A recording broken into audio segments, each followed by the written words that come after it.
Hey, what's up, guys? Houston here. Look, if you have bad credit and you're trying to get back to an 800 credit score, I'm going to share with you some of the top things that I would do. Or if you're a beginner and you're trying to get an 800 credit score, I'm going to show you what I would do. Number one is I would seriously consider an authorized user. Okay, they call it an AU. Now, with an authorized users, just remember all authorized users are not the same, okay? And all authorized users don't report on all credit bureaus, all right? There's only certain authorized users that are going to report the history and the payment, okay? That's the reason why you can't just put any authorized user. So say that you have a family member that got a brand new, got approved for a $25,000 credit card, right? If they put you on as an authorized user, that's still not going to help your credit, okay? That's still not, because there's no history, no payments, all right? And so usually when you're adding authorized users, I always tell people, you usually want between 2 to 4 years. Now, some people may be honey and they're like, well, I want a 10-year-old, a 15-year-old. Actually, it's not necessary, okay? It does help, but it's not necessary, especially when you're trying to build out or rebuild, okay? So that's number one, adding an authorized user. Now, number two, you want to have between 3 to 4 credit cards, okay? Now, these credit cards, you have your unsecured and you have your secured. So in terms of credit card, which credit cards would be best for rebuilding your credit? Well, again, when you have bad credit, okay, you're gonna have to accept either a secured card or one of those credit cards that have high fees in it and stuff like that sometimes. Now I have some other credit cards. So these are the credit cards that I would consider. One is credit.ai. Okay, now they report to Experian and Equifax. All right, then you have Patel One Rise. All right, when you have real bad credit, they have two options for you. You have the Patel One and the Patel One Rise card. All right. So with the Patel One, it's an unsecured card, all right? So it goes from 300 up to 5,000, okay? Then with the Rise card, when you have very bad credit, then that card itself, you're gonna get between 300 up to 3,500. Now, here's the thing about it. This here one does have an annual fee on it, all right? But it's not an expensive annual fee. It's a small annual fee nonetheless, all right? Now, you also have your cards like Tomo, right? So you can add your Tomo card onto the file. Now, with the Tomo, that card is a charge card, okay? Now, that charge card goes up to 30,000. Okay, so then you also have, like if you're a member of Navy Federal or you're joining Navy Federal, then you want the N rewards. Okay, so you want the N rewards card. All right, so this is a secured card, but after 6 months it turns into an unsecured card. Now the interesting thing about this here rewards turn into this N rewards turn into an unsecured, is going to turn into the cash rewards, right? But here's the thing about it, what Navy Federal just recently did. Depending on the relationship and how many accounts you have with it, where they would give you the cash rewards, and the cash rewards is usually less than 5,000. However, some people have been upgraded from the cash rewards to the cash rewards plus. Now this cash rewards plus card with Navy Federal, that's the one that starts at $5,000, okay? Now, in terms of getting in good graces with Navy Federal, again, like I said, it's mostly on the relationship. So you having an internal score of 100 to 450.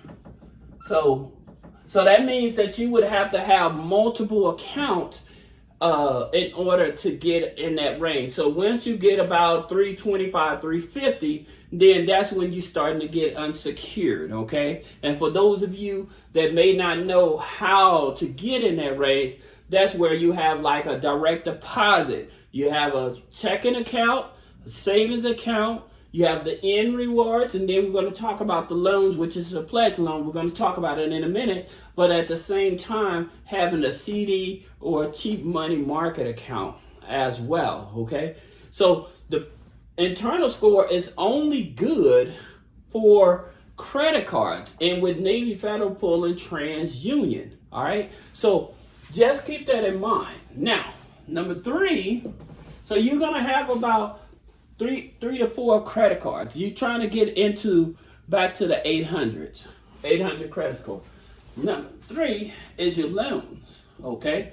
So with your loans, you have your mortgage, student, and your car. Then, like I said, you may have a pledge loan. So with your pledge loan, again, with Navy Federal, it's a secured loan, basically, just having your secured loan. But if you get into Navy Federal, you definitely want it to be the pledge loan. Okay, and so please understand, this pledge loan is not guaranteed you're going to qualify for that personal loan. Okay, and you don't have to have multiple pledge loans on the file. Now, can you do the pledge loan hack? Yes, you can, right? To boost up the credit score. And for most people don't understand what the pledge loan hack is that say that you had $1,000, right? And you pay down $800 of that. You have $200. Then you spread that up over 24 months. And down 80% of that loan right away, then your credit score jumps. That's the pledge loan hack, okay? Now, in terms of, is there other things that you need to do? Well, yeah, okay? And this is going to help you because I'm going to start talking about some other institutions as well. You may want to have like rent pay, okay? You may want to have subscriptions. You may want to have utilities, okay? Added to the file, all right? So then you have these here added to the file, and then you also have your, number 5, you may have your credit builders, okay? So with your credit builders, like you may have like a Grow Credit, then you have Credit Strong, okay? So you have like Credit Strong, excuse me. But that's just a few that you can have. You also have like Kickoff as well. Then you have Kovo. If you have any of these added to your credit file, put a comment below. Let me know. How many points did you see your credit score go up from having any of these credit builders? All right. Let me know what happened. Now, you also have Stellar. So that's just a few of the credit builders and stuff like that. There's a lot of them out there. I'll put some of these down below for you. But at the same time, the more accounts, when you have bad credit and you're trying to get back into the 800, 850 credit score, the more accounts, positive accounts you have on the credit file, the easier it is for your credit score to go up. Now, there's also one key element to this as well, where, like, say that you have some negative accounts on the file. Now, what you can do is you can dispute those negative accounts, and what ends up happening, your Vantage score is going to go up, okay? So where you go to Credit Karma and look at your Vantage score is the one that goes up the fastest. So then when your Vantage score actually goes up, then you want to look at institutions like BCU, Baxter Credit Union, all right? Because it's a Vantage 3, all right? Then you want to look at Veridian, all right? So with Veridian, it's a Vantage 3 TransUnion as well. Both of these are TransUnion. Then you have NASA, okay? So NASA is a Experian Vantage 4, right? So that's the thing about it. You actually are able, boosting your credit score up, you're actually able to get into these institutions, and they're non-geo restricted, right? And you're able to get access to more money. All right, so that's the reason why I tell you, always focus on the low-hanging fruit when you're trying to rebuild and get a lot of money and you have bad credit and you're restarting over. This is why you would play it like this to get yourself back up into the 800s, all right? I would not focus on the major banks. I would probably consider it like maybe a regional, but most of the time I would look at my Vantage score institutions first before I even go after my FICO 9. Now, again, Navy Federal is a FICO 9 as well, all right? I guess my rabbit wants to say hi, or she wants to play. Well, I guess she wants to play. Anyway, guys, I hope this video helped you all. Leave me a comment. Let me know if this is information that you like seeing. If there's something else that I can review for you or whatever, let me know, and I'll see you in the next video.